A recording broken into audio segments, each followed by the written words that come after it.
ধাক্কা মেরে মেরে দেখবে আপনি কতখানি ভগবানের হয়েছেন। এইদিকে মায়েরা, আপনি সোনার বালা দোকানে বিক্রি করতে যাবেন, স্বর্ণকার পরীক্ষা করে দেখবে এর মধ্যে কতটা খাদ আছে, কতটা সোনা আছে। আপনি যখন ভগবানকে ডাকবেন তখন দেখবেন আপনার ঘর ফুটে জল পড়ছে, তখন দেখবেন আপনার বুকে ব্যথা হয়েছে, নইলে শরীর খারাপ হয়েছে, নইলে বাড়িতে কোনো অশান্তি হচ্ছে। অনেকে দেখবেন পাগলামি করে বলে আর ভগবানকে ডাকবো না, কিন্তু ভগবান পরীক্ষা করে দেখে এ যে আমাকে ডাকলো, একে আমি ধাক্কা মেরে দেখলাম এ কতখানি আমার, তাই দেখব। তবে মায়েরা বাবারা শুনে নিন, যারা কৃষ্ণ ভক্ত হয়েছেন তাদের জন্য বলে রাখি, হরিনাম করলে মাঝে মাঝে কষ্ট পাবেন কিন্তু সরে যাবেন না। কষ্ট পেলেও ভগবানকে ডাকবেন কেন? আমাকে অনেকে প্রশ্ন করে, প্রদীপ বাবু কত মস্তান রাস্তা দিয়ে পেরিয়ে যাচ্ছে, বুক ঠুকে ঘুরে বেড়াচ্ছে, বুক ফুলিয়ে ঘুরে বেড়াচ্ছে, এদের কোনো রোগ নাই, জ্বালা নাই, লোক ঠকাচ্ছে, মারছে, ধরছে, এদের কিছু হচ্ছে না। যারা কৃষ্ণ ভক্ত তাদের এত কষ্ট হয় কেন? আমি তাদেরকে একটা উত্তরেই শেষ, কি ভগবান মানুষের জন্মের পর দুটো করে কলসি দিয়েছে, একটা পাপের কলসি, একটা পুণ্যের কলসি। যে মস্তানি করছে, লোক ঠকাচ্ছে, ওর পাপের কলসিটা এখনো পূর্ণ হয় নাই। পূর্ণ হয়ে গেলে ভিখারির মতো রাস্তায় তাকে ঘুরে বেড়াতে হবে। আর আপনি যে কীর্তন করছেন, হরিনাম করছেন, আপনার পুণ্যের কলসিটা এখনো পূর্ণ হয় নাই। যখনই পূর্ণ হয়ে যাবে পরমানন্দ গোবিন্দের চরণ লাভ করে আনন্দময় জীবন যাপন করুন। এইবার সবাই লক্ষ্য করুন, দু ভাই দাঁড়িয়ে আছে, তাকাবেন, দু ভাই দাঁড়িয়ে আছে। শ্রীবাস বলল, প্রভু মুকুন্দ আর নরহরি দাঁড়িয়ে আছে, কি বলবো বলুন? দুজন আশীর্বাদ পাবার জন্য এসছে। শ্রীবাসকে মহাপ্রভু বলল, শোনো শ্রীবাস, বলে দাও ওদের মধ্যে যে ছোট ভাই সে আমার সঙ্গে সারা জীবন কীর্তন করবে, আমার সঙ্গে থাকবে। আর যে বড় ভাই তাকে বলে দাও সে আমার 100 জন্ম কৃপা পাবে না। ও মায়েরা, শ্রীবাস এসে বলল, তোমাদের মধ্যে ছোট ভাইকে? আমি গো। কি নাম? আমার নাম নরহরি। তোমার জন্য প্রভু বলেছে তুমি সারা জীবন প্রভুর সঙ্গে থাকবে, হরিনাম করবে। বড় ভাই বলল, আমার জন্য কি বলেছে? তোমার জন্য প্রভু বলেছে তুমি 100 জন্ম কৃপা পাবে না, তুমি 100 জন্ম কৃপা পাবে না, তুমি 100 জন্ম গৌর কৃপা পাবে না, 100 জন্ম গৌর কৃপা পাবে না। যদি আপনাকে কথা কেউ বলে 100 জন্ম কৃপা পাবে না, মন খারাপ হয়ে যায় না? কিন্তু মুকুন্দ সরকার যখনই শুনলো শ্রীবাসের কাছ থেকে 100 জন্ম গৌর কৃপা পাবে না, তখন নাচতে শুরু করেছে, জয় গৌর। শ্রীবাস মনে মনে ভাবছে লোকটার মাথা খারাপ হয়ে গেল, 100 জন্ম কৃপা পাবে না বলে নাচতে শুরু করেছে পাগলের মতো। শ্রীবাস জিজ্ঞেস করছে, তোমাকে যে বললো 100 জন্ম কৃপা পাবে না, তুমি গৌর গৌর বলে নাচতে শুরু করেছো?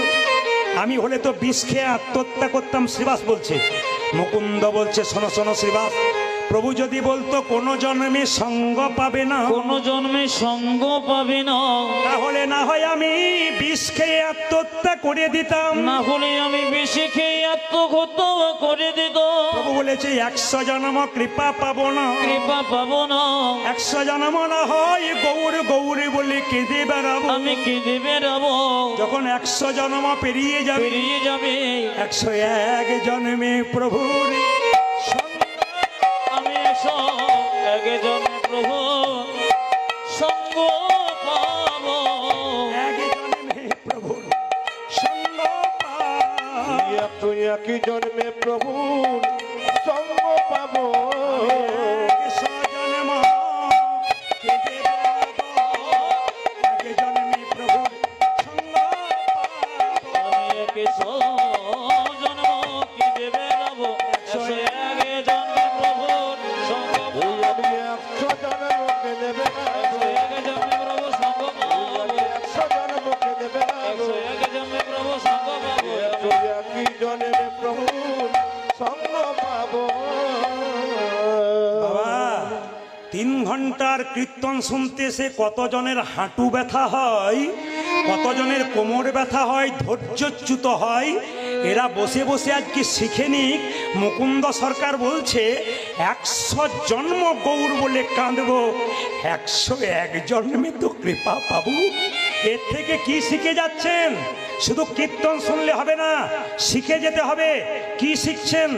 কেউ যদি ধৈর্য ধরে ভগবানকে ডাকতে পারে, নাম শুনতে পারে, তার জীবনে লাভ হয়। রামকৃষ্ণ দেব বলেছেন, ধৈর্য যার ভগবান তার, ধৈর্য যার নাই ভগবান তার নাই। মায়েরা বাড়িতে সবজি কাটবেন, চঞ্চল হয়ে গেলে আঙুল কেটে যাবে। রান্না করবেন, দুবার নুন দিয়ে ফেলবেন, বাড়ির লোকের কাছে গাল খাবেন। দাদা ভাইয়েরা যারা চঞ্চল, তাদের জীবনে কোনো উন্নতি নাই। মহাভারত কি বলল? যারা চঞ্চল তারা দুর্যোধনের লাইনের লোক, আর যারা স্থির তারা যুধিষ্ঠির মহারাজের দলের লোক। আজকে হরিবাসরে দেখতে পাচ্ছি আপনারা সকাল থেকে বসে আছেন, প্রত্যেকে কিন্তু যুধিষ্ঠির মহারাজের মানুষ। কারণ আপনারা যদি স্থির না হতে পারেন, এরকম করে কীর্তন শুনছেন, গৌর গোবিন্দের কৃপা তো আপনাদের আগে হয়ে যাবে। বাবা, ভক্ত যদি চোখের জলে কাঁদে, ভগবান সহ্য করতে পারে না। তাড়াতাড়ি শিবাসকে ডেকে বলল, শিবাস তুমি কাঁদছো কেন? প্রভু, আমার ভাইকে তুমি কৃপা করলে, আমাকে করলে না। কি দোষ করেছিলাম প্রভু? আমার ভাই তোমার সঙ্গে কীর্তন করবে, আমি অপরাধ করেছি নাকি? মহাপ্রভু শিবাসকে বলল, তোমার মাথায় হাত দিয়ে আশীর্বাদ করে জগতের সবাইকে জানিয়ে দিলাম, শোনো শ্রীবাস, তোমরা শোনো মুকুন্দ, তোমরা দু ভাই মিলে যদি হরিনাম করতে চলে আসো, বাড়ির সব না খেয়ে মরবে, কাল থেকে আর হরিনাম করবে না। তোমার ভাইকে আমার সঙ্গে রাখলাম, তোমাকে পাঠিয়ে দিলাম। তবে শোনো মুকুন্দ, কি বনের মধ্যে বড় বড় গাছ থাকলে যেমন ছোট ছোট গাছগুলোকে ঝড়ঝঞ্ঝা থেকে রক্ষা করে, এ সংসারে যারা বড় ভাই বড় বউ হয়, তাদের দায়িত্ব সংসারে সবচাইতে বেশি হয়। ভগো মুকুন্দ, এই দেখো শোনো, তোমার মাথায় হাত দিয়ে আশীর্বাদ করে দিলাম, তুমি আজ থেকে বাড়িতে গিয়ে যাকেই চিকিৎসা করবে তারই রোগ ভালো হয়ে যাবে। তবে মুকুন্দ, তুমি বাড়ি ফিরে যাও, একটা গোপীনাথের মন্দির তৈরি করো, জীবের দ্বারে হরিনাম দাও, আর গরিবের চিকিৎসা করো। দেখো বাবু, কারো কাছে এক পয়সা নিও না, আমি তোমার মাথায় হাত দিয়ে আশীর্বাদ করলাম, কাল থেকে যাকেই চিকিৎসা করবে তারই রোগ ভালো হয়ে যাবে। মুকুন্দ, ফিরে যাও, ফিরে যাও, ফিরে যাও, ফিরে যাও, খণ্ডে ফিরে যাও, ফিরে যাও, ফিরে যাও, শিখণ্ডে ফিরে যাও, ফিরে যাও, ফিরে যাও, শিখণ্ডে ফিরে যাও। আজ ফিরে যাও, ফিরে যাও, শিখণ্ডে ফিরে যাও। দারে দারে গিয়া চরণে ধরিয়া, তুমি দরে দরে গিয়া চরণে ধরিয়া, দারে দারে গিয়া চরণে ধরিয়া, ও তুমি দাঁড়ে দাঁড়ে গিয়া চরণে ধরিয়া, হরিনাম দিলাম। তুমি দরে দরে গিয়া চরণে ধরিয়া, হরে বীর ফিরে যাও, ফিরে যাও, শিখণ্ডে ফিরে যাও, ফিরে যাও, ফিরে যাও, শিখণ্ডে ফিরে যাও। আমার মহাপ্রভুর আজ্ঞা পাইয়া মুকুন্দ চলিলা, মুকুন্দ চলিলা। আমার মহাপ্রভুর আজ্ঞা পাইয়া মুকুন্দ চলিল, মুকুন্দ চলিল, মহাপ্রভুর আজ্ঞা পাইয়া মুকুন্দ চলিলা, মুকুন্দ চলিলা। ওই আমার মহাপ্রভুর আজ্ঞা পাইয়া মুকুন্দ চলিলা, মুকুন্দ চলিলা। শিখণ্ড গ্রামেতে আমি শিখণ্ড গ্রামেতে আছি, শিখণ্ড গ্রামেতে আসি, আজ শিখণ্ড গ্রামেতে আছি, উপনীত হইলা, উপনীত হইলা। আমি শিখণ্ড গ্রামেতে আছি, উপনীত হইয়া, উপনীত হইয়া, বলো বলো হরি বল, বলো বলো হরি বল, বল বল হরি বল। বলো বলো হরি বল। দেখুন কীর্তনের ফাঁকে ফাঁকে কত সুন্দর শিক্ষা আছে, বাস্তব শিক্ষা। তাকাবেন আমার দিকে। মুকুন্দ সরকার বাড়ি ফিরে এলো, মন্দির তৈরি করে দিল। আপনারা যারা কীর্তন শুনে বাড়ি যাবেন তাদের কাছে নিবেদন রইল, যারা নতুন বাড়ি তৈরি করবেন, মন্দির করবেন, তাদের জন্য একটা সুন্দর কথা বলে যাই। আমার কথা নয়, এই কথাটি হচ্ছে খনামা, খনার বচন।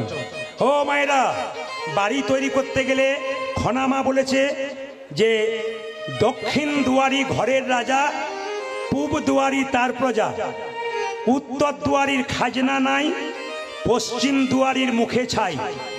যতজন জ্ঞানীজন এখানে বসে আছেন, এই কথাটি খনা মায়ের কথা, যার জিভ কেটে দেওয়া হয়েছিল। খনার বচন পড়লে জানতে পারবেন। আজকে মুকুন্দ সরকার বাড়ি এলো, কিন্তু সবাই লক্ষ্য করুন, খনার বচনের মতো মানলো। কি মানলো? তাকাবেন কি বলছে। বলছে দক্ষিণ দুয়ারি ঘরের রাজা, পূব দুয়ারি তার প্রজা, উত্তর দুয়ারির খাজনা নাই, পশ্চিম দুয়ারির মুখে ছাই। যদি বাড়ি কোনোদিন কেউ করেন, তবে দরজাটা দক্ষিণ দিকে করলে আপনার ঘরটা রাজার ঘর হয়ে যাবে। কারণ দক্ষিণ দিকে কোনো ঝঞ্ঝা নাই, সবসময় সুসুর করে সুন্দর হাওয়া দেয়। যদি দক্ষিণ দিকে কেউ না করতে পারেন, তবে খনামা বলেছে পূব দুয়ারি তার প্রজা, না পারলে পূব দিকে করো। উত্তর দিকে দরজা করলে খাজনা দেবার পয়সা থাকে না, অভাব বেড়ে যায়। পশ্চিম দুয়ারের মুখে ছাই, তার মানে পশ্চিম দিকে দরজা করলে কি হয় মা? ঝড়ঝঞ্ঝা পাবার সুযোগ থাকে। আবার তাকাবেন, বাড়ি তৈরি করেছেন, মন্দিরটা কোথায় করবেন? বাড়ির ভেতরে মন্দির কোথায় করবেন? যে যেখানে বসে শুনে রাখুন, ঈশান কোণে বাড়িতে মন্দির করতে হয়। ঈশান কোণ কাকে বলে? পূর্ব, উত্তর কোণটাকে ঈশান কোণ বলা হয়। সাবধান থাকবেন, যতজন কীর্তন শুনতে এসছেন, বাণীগুলো শুনে নেবেন, জীবনে ব্যবহার করবেন, শিখবেন। যদি কেউ ঈশান কোণে কোনোদিন বাথরুম পায়খানা করে, আমার কথা নয়, বড় বড় জ্যোতিষ পণ্ডিতরা বলছেন, যদি কেউ বাড়ি তৈরি করে ঈশান কোণে বাথরুম পায়খানা করে ফেলে, তবে জেনে নেবেন তার বাড়িতে বেশ কয়েক বছরের মধ্যে একজন আত্মহত্যা করতে চলেছেন। তাই বারবার বলবো, অনেকে প্রশ্ন করতে পারেন, প্রদীপ বাবু আমার বাড়িতে ঈশান কোণেই পায়খানা ঘর, তাহলে এখন করব কি? আমার তো জায়গা নাই। জ্যোতিষ বন্ধু আমার প্রচুর আছে, তাদের সঙ্গে প্রায় দিন আমার আলোচনা হয়। বললাম তাহলে কি করা যায়? বললেন জ্যোতিষ শাস্ত্র বলেছে, যদি বাথরুম পায়খানা বাই চান্স আপনার ঈশান কোণে হয়, তবে আপনি এক বাটি লবণ দোকান থেকে কিনে এনে, টাটকা লবণ, ঈশান কোণে বাথরুমের কোনো এক জায়গায় রেখে দেবেন। প্রতি মাসে মাসে একবার করে পরিবর্তন করে নেবেন। আপনি যে রান্না করবেন, রান্নাঘরটা কোন ঘরে হবে? অগ্নিকোণ, পূর্ব দিকে মুখ করে রান্না করবেন। যখন বাড়িতে শোবেন, জ্যোতিষশাস্ত্র বলল দক্ষিণ দিকে মাথা করে শুতে হয়, উত্তর দিকে পা করে শুতে হয়। উত্তর দিকে মাথা করে শুতে নেই কেন? তাকাবেন, আমাদের পূর্বপুরুষ যারা মারা গেছে, তারা জমের দুয়ার হচ্ছে দক্ষিণ দুয়ার। তাই সব সময় পূর্বপুরুষরা দক্ষিণ দিকেই থাকেন। দক্ষিণ দিকে পা করে শুলে পূর্বপুরুষদেরকে অপমান করা হয়। দক্ষিণ দিকে পেছন করে কেউ বাথরুম বসলে পূর্বপুরুষকে অপমান করা হয়। এই জন্য মাথায় রাখবেন, এক দক্ষিণ দিকে মাথা করতে পারেন, এক পূব দিকে মাথা করতে পারেন, উত্তর দিকে মাথা নয়। হিসাব বলে দিলাম, মুকুন্দ সরকার একটা গোপীনাথের মন্দির তৈরি করলো। যাকে চিকিৎসা করছে তারই রোগ ভালো হলো। সেই সময় বাংলার একজন নবাব ছিল মালদাতে। যদি কেউ যান মালদা, আমি প্রতিনিয়ত মালদাতে গান করি। মালদার গৌর বলে একটা জায়গা আছে, ওখানে একজন নবাব ছিল মুসলমান, তার নাম হুসেন শাহ। তার পেটে একবার যন্ত্রণা হলো, একজন বলল, নবাব তোমার পেটের যন্ত্রণা কেউ ভালো করতে পারলো না, একজন ভালো করতে পারবে। বলে কে পারবে? শ্রীখণ্ডে যদি মুকুন্দ কবিরাজের বাড়ি যেতে পারো, তবে শর্ত আছে। কি? গরিবের চিকিৎসা করে, বড় লোকের করে না। নবাব বললো, তাহলে আমি কি করে যাব? তুমি হুসেন ফকির সেজে যাও, তোমাকে যেন কেউ চিনতে না পারে। এত বড় বাংলার নবাব হুসেন ফকির ফকির সেজে শ্রীখণ্ডে এলো, এসে জিজ্ঞেস করছে, ও ভাই মুকুন্দ সরকারের বাড়ি কোনটা? ওই যে মন্দিরটা দেখতে পাচ্ছ, ওটাকে লক্ষ্য করে চলে যাও। এ ভাই মুকুন্দ সরকারের বাড়ি কোনটা? সোজা চলে যাও, দেখবে প্রচুর লোক লাইন দিয়ে দাঁড়িয়ে আছে, চিকিৎসা করাচ্ছে। ও ভাই মুকুন্দ সরকারের বাড়ি কোনটা? আর একজন বলছে, না না, যত এগিয়ে যাবে খোল করতালের শব্দ পাবে, ওটা মুকুন্দ সরকারের বাড়ি। মায়েরা, এত বড় বাংলার নবাব হোসেন শাহ ফকির সেজে কেউ যেন চিনতে না পারে এরকম করে দাঁড়িয়ে আছে। সবাইকে বলল, বাবা আমাকে একটু জায়গা করে দাও, আমি ফকির মানুষ, আমার পেটে বড় যন্ত্রণা। সবার মায়া হলো, সামনে দাঁড় করিয়ে দিল। মুকুন্দ সরকার তখন তুলসী পত্র দিয়ে গোবিন্দের চরণ সেবা করছে। যে যেখানে বসে আছেন মন দিয়ে শুনে নিন, একবারে দামি কথা।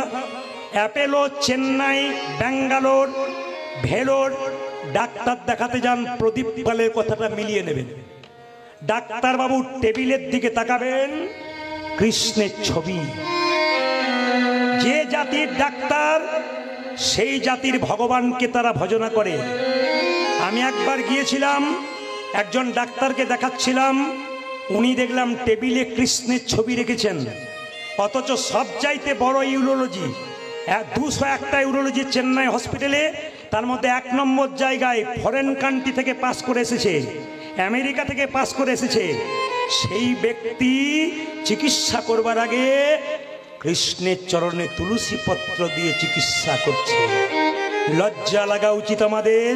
একটু MA পাস করে হাত তুলতে লজ্জা করে, ঘৃণা হওয়া দরকার। শিখে নিন ওদের কাছ থেকে, ওরা কি করলেন আর আমরা কি করলাম। অনুকূল ঠাকুর এত বড় হলো কেন? দীক্ষা কারো কাছে নেয় নাই, তার মায়ের কাছে নিয়েছিল। স্যার আইজাক নিউটন এত বড় বিজ্ঞানী, ভগবান বিশ্বাস করেছিল। আইনস্টাইন বিখ্যাত বিজ্ঞানী, জীবনে আমিষ খায় নাই, চিরকাল নিরামিষ খেয়েছে। সচিন টেন্ডুলকরের ওপরে একজন ব্যাটসম্যান হয়ে গেল, তার নাম বিরাট কোহলি। যারা পড়াশুনো করছেন দেখছেন তারা দেখে নেবেন, বিরাট কোহলি এবং অনুষ্কা স্বামী স্ত্রী দুজনে মিলে নিরামিষ খায়। অনেকে বলে নিরামিষ খেলে দুর্বল হয়ে যাবে, ওদের কাছে শিখে নিন, নিরামিষ খেয়েও পৃথিবীর 1 নম্বর ব্যাটসম্যান হয়ে গেল, যার হাতের জোরে বারবার 6 মারতে পারে। ভুল সিদ্ধান্ত নেবেন না, ঠিক সিদ্ধান্ত নেবেন। কেন? নিরামিষ খাবার জন্য শরীরটা তৈরি হয়েছে, আমিষ খাবার জন্য নয়। যে যত খায়, যে যত ভোগী সে তত রোগী, আর যে যত ত্যাগী সে তত নিরোগী। মায়েরা, নবাব হোসেন শাহ যেই না দাঁড়িয়ে আছে, মুকুন্দ সরকার গাইছে আর নবাব শুনছে। আহ কি সুন্দর গাইছো, মুকুন্দ গাইছে। ওগো প্রভু, আমি তোমাকে সোনার মন্দির তৈরি করে দিতে পারলাম না, মন মন্দিরে রাখবো। নবাব শুনছে আর মুকুন্দ গাইছে, আমার মন মন্দিরে তুমি মদন মোহন দাঁড়াবে গো আসি ডাকিয়া। আমার মন মন্দিরে মদন মোহন দাঁড়াবে গো আসি ডাকিয়া।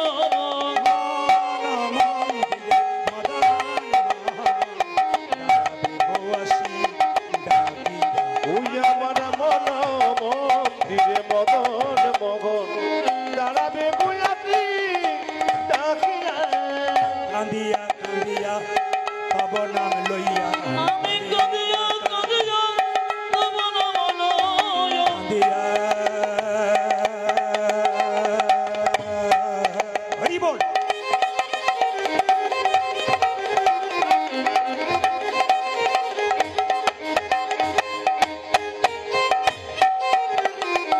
হে প্রাণরা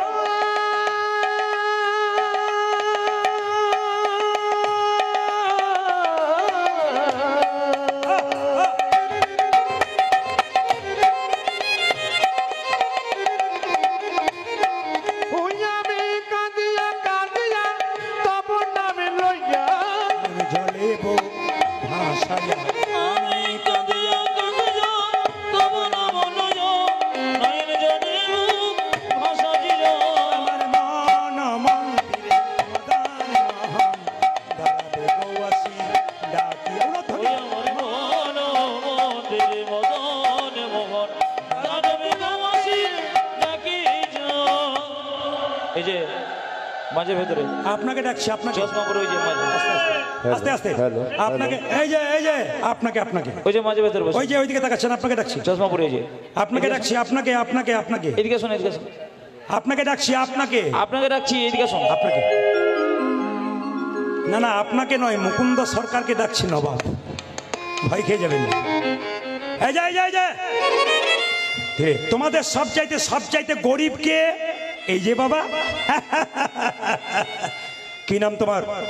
আমার নাম হোসেন ফকির। বাহ, এখানে জাতির কোনো বিচার নাই। কই দেখি দেখি দেখি দেখি দেখি দেখি দেখি জামাটা খুলে ফেলো তো। নবাব মনে মনে ভাবছে আমি তো ছদ্মবেশে এসেছি ফকিরের সাজে, তুমি আমায় চিনতে পারছো না, জামা খুলতে বলছো। যদি খুলে দিই আর যদি আমার রোগ ভালো না হয় তাহলে দেখবে তোমার কেমন হয়। এই যে কি ভাবছো?